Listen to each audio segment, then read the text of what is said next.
Well, good evening, everyone. I hope you're doing well, and this is your Royal Daily News for July 5th, 2022.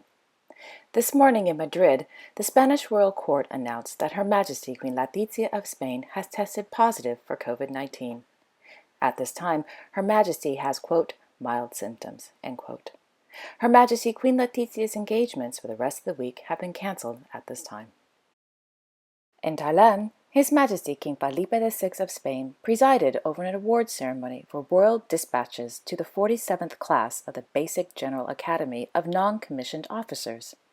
The mission of the Basic General Academy of Non-Commissioned Officers is to enable the non-commissioned officers to develop executive actions proper to their specialty, to enable them to command units of their fundamental specialty or logistic units up to section level, to instruct the students in their attitudes proper of the NCOs, and to teach them general knowledge about national defense, the Armed Forces Organization, and international organizations.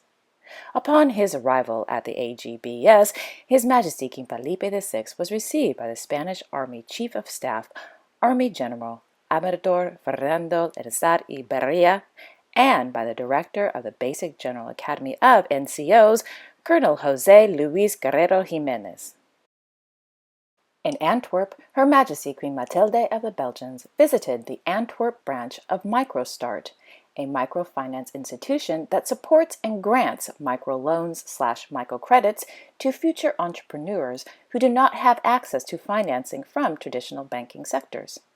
According to the Belgian Royal Court, Her Majesty participated in 2 roundtable discussions regarding the social impact of microloans/microcredits with employees and clients of the agency.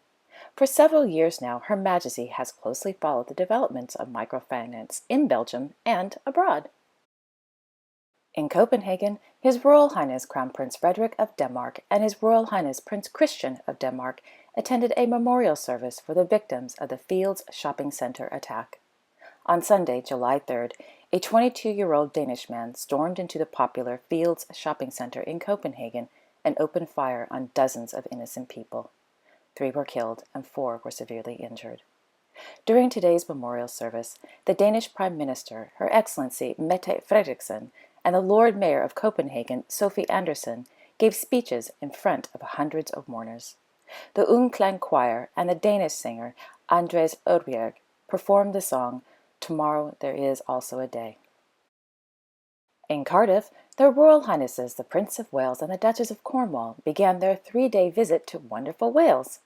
This morning, the royal couple visited the headquarters of BBC Wales, where they met with broadcasters, staff, and toured the soundstages. The BBC Wales produces output across TV, radio, and digital platforms in both English and Welsh, and their new home, or headquarters, is, well, Cardiff. Thereafter, the royal couple visited the statue of Miss Betty Campbell. According to the newspaper Wales Online, the late Miss Campbell was, quote, Wales's first black head teacher, and she was well known for paving the way to equality and diversity in the capital of Cardiff and beyond, end quote. In the afternoon, the Prince of Wales and the Duchess of Cornwall toured the Treasury High Street, where they were warmly welcomed by thousands of locals. Last evening, the first images of Her Royal Highness the Duchess of Cornwall on the cover of Country Life magazine were released. In celebration of the Duchess of Cornwall's 75th birthday and the magazine's 125th anniversary, Her Royal Highness guest-edited the special commemorative edition of the popular magazine. The cover image was taken by Her Royal Highness the Duchess of Cambridge in the garden of Her Royal Highness the Duchess of Cornwall's home in Raymell, Wiltshire.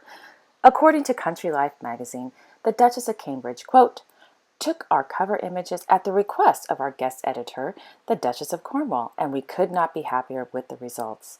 In fact, the set of images she took was so good that we struggled to choose only 3 from which the Duchess of Cornwall made her final selection, end quote. The Duchess of Cornwall's guest edit of Country Life magazine will be on newsstands on Wednesday, July 13, 2022. And also, ITV will air the documentary entitled Camilla's Country Life, set to premiere on, you guessed it, July 13th, 2022. And finally, in London, the Royal Highnesses, the Duke and Duchess of Cambridge, attended Day 9 of the 2022 Wimbledon Tennis Championships, held at All England Lawn, Tennis and Croquet Club. And there you have it. Thank you all so much for watching. I really appreciate it. I will be back tomorrow on Wednesday, July 6th with all the latest royal news. Until then, you can visit me at my website, royalcorrespondent.com, or on Twitter. With that being said, have a terrific Tuesday evening, everyone, and a great day tomorrow. Okay, take care, everyone. Bye-bye.